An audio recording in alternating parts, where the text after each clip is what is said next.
As Facebook's CEO and founder, Mark Zuckerberg officially announced that Facebook was rebranding on October 28, 2021. The announcement signaled a fresh start for the famous social media giant. Today, we are seen as a social media company, but in our DNA, we are a company that builds technology to connect people, and the metaverse is the next frontier, just like social networking was when we got started. And that is from Mark Zuckerberg. According to his words, Meta seems to be more than a social media company and has more to offer, which brings us to our question: how big is Meta actually? In this video, we'll take a look at some of the company's history and some key moments that have molded it into the organization we know today, and finally, we'll take a look at the various brands under the Meta umbrella. Without further ado, let's dive into the video. Facebook has long been known to be a social platform that gained popularity over time, garnering more than 2.9 billion monthly users. During the 2021 Facebook Connect, Mark Zuckerberg introduced Meta. And welcome to Connect. Today, we're going to talk about the metaverse. I want to share what we imagine is possible, the experiences you'll have, the creative economy we'll all build, and the technology that needs to be invented, as well as how we're going to all do this together. Which would bring all of Facebook's apps and technologies under one new brand, Meta. And Meta aims to help people connect, find relevant communities, and grow their business more easily than before. The company aims to achieve all this thanks to a new look and feel the platforms will offer, which will give users the impression they're using the current online social experience, but now expanded to three-dimension, or in other words, projected in the current actual world, but in a virtual way. Whoa, that's a little too realistic. This means that the platform aims to immerse its users in a virtual world that looks like the actual world. You might ask yourself how this is different from the current available technology. Well, you'll be able to interact with other users just like in real life, since everyone has their own avatar. Before we can look at how that will be achieved by the Meta platform, let's take a look at the brief of the company before the rebrand. How and when was Facebook founded? When using Facebook, have you ever taken a break to think about when the app was first rolled out? Well, this rolls back to 2003, when Mark Zuckerberg and his Harvard friends Eduardo Severin, Andrew McCollum, Dustin Moskovitz, and Chris Hughes developed Facebook, then known as FaceMash. FaceMash later changed its name to The Facebook on February 4, 2004. Before being made available to other institutions in the Boston area, Ivy League, and other regions of the U.S., the platform was solely available to Harvard students. At the time, it was relatively simple and just had a few features. It was primarily created to foster connections among university students. Many thought the app was groundbreaking since it successfully brought the offline social experience online, which had never been done before. Due to its rapid growth in popularity, the service attracted half of Harvard's population within its first month of operation. However, compared to then and now, the app was a very different thing back then than it is now. When it first rolled out, it didn't even allow its users to message each other. It would only let them create profiles, add friends, and preserve metadata like sex, birth date, and musical preferences. Facebook still lacks several key components such as poking, messaging, status updates, and walls for posting content. Despite having these simple features, it won the hearts of many, and the user base continued to grow exponentially. With the rapidly growing user base, Facebook put itself on the radar of potential investors, and later in 2004, venture entrepreneur Peter Thiel gave Facebook its first investment of $500,000. Not a long time had passed when Facebook got a second $12.7 million investment from Excel Partners in April of 2005. After this investment, Facebook's market value rose and reached $98 million. The platform was able to grow thanks to the various investments. By September 2006, the platform was limitless as anyone above 12 could access the platform, providing just a valid email address. As 2007 kicked in, the platform was on a new level as it had acquired over 12 million users because of its versatility. Still growing, Facebook took advantage of it and started to advertise. Facebook proved that the platform was at the forefront of an ad revolution. To open up new opportunities for the advertising industry, Facebook teamed up with Microsoft. Microsoft was in charge of supplying banner advertisements and linking to other platforms.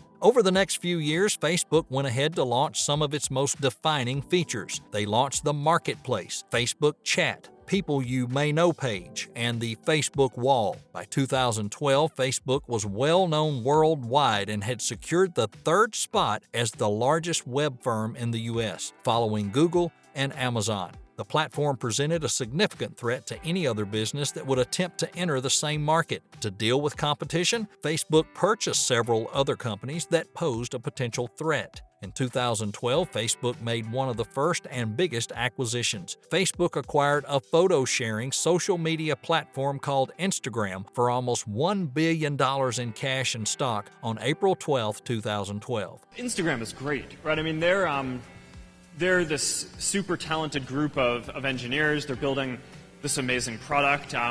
They just crossed 100 million registered users. I mean, they're killing it. The platform was founded in 2010 by Kevin Systrom and Mike Krieger. On February 19, 2014, Facebook announced its interest in acquiring WhatsApp, a smartphone instant messaging application. WhatsApp was acquired by Facebook for $19 billion in cash and stock. This marked the highest ever paid for a venture capital-backed startup. You bought WhatsApp for $19 billion.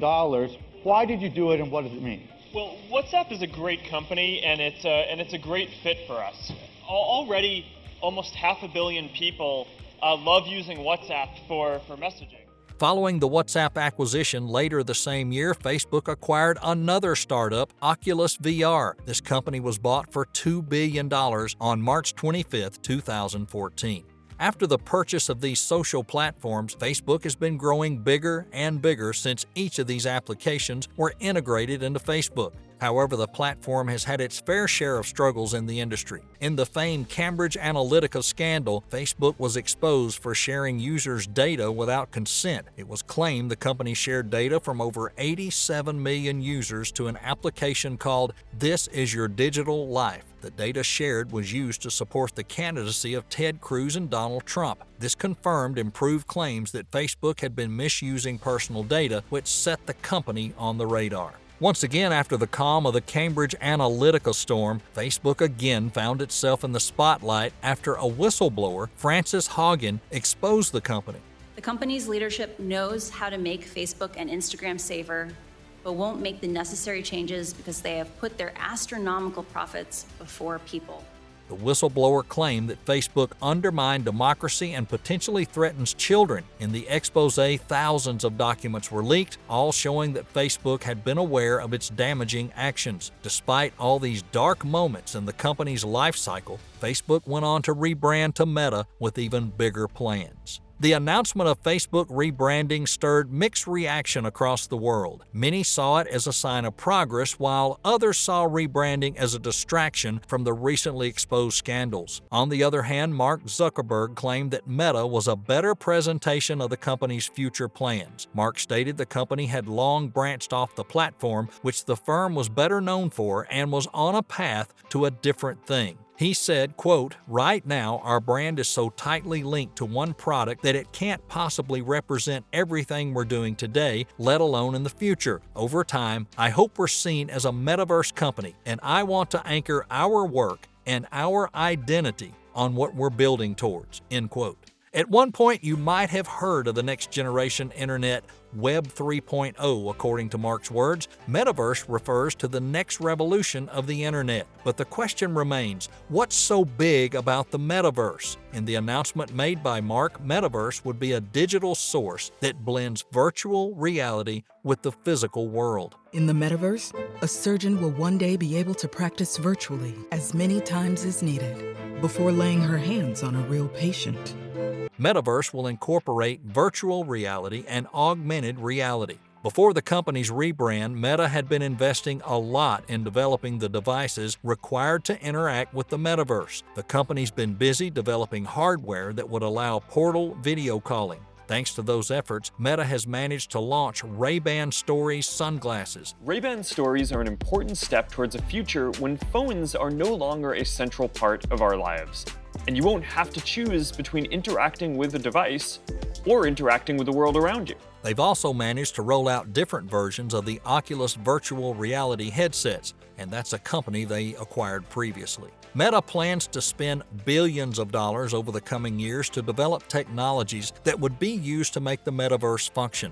In a demonstration done by Mark during Facebook Connect, the metaverse is shown to be a Pixar-like animation. In the demo, users are seen hanging out in the space as cartoon-like figures of themselves. These cartoons depict true objects that might be seen in the real world. Following the demonstration, Zuckerberg said there's still more work to be done on the technology, estimating it would be 5 to 10 years before the metaverse became widely used. Even though the business expects the project to be finished in 10 years, Meta unveiled the Project Cambria virtual reality headset. According to Zuckerberg, the spectacles will be on sale in 2022 and will cost somewhat more than the $299 Quest 2 headgear. Meta seems to be one of the most obvious steps for the future of the digital world. The firm is in the lead thanks to its rebranding and goals for the future. Meta will be a platform that will offer all-in-one, including entertainment and even conferences for business. To bring the immersive reality to life,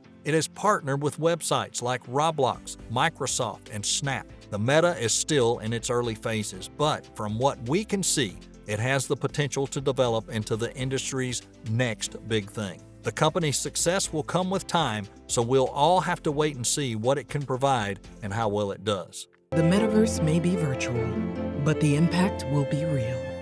Thank you for watching, and don't forget, subscribe and activate those notifications for more inspiring videos.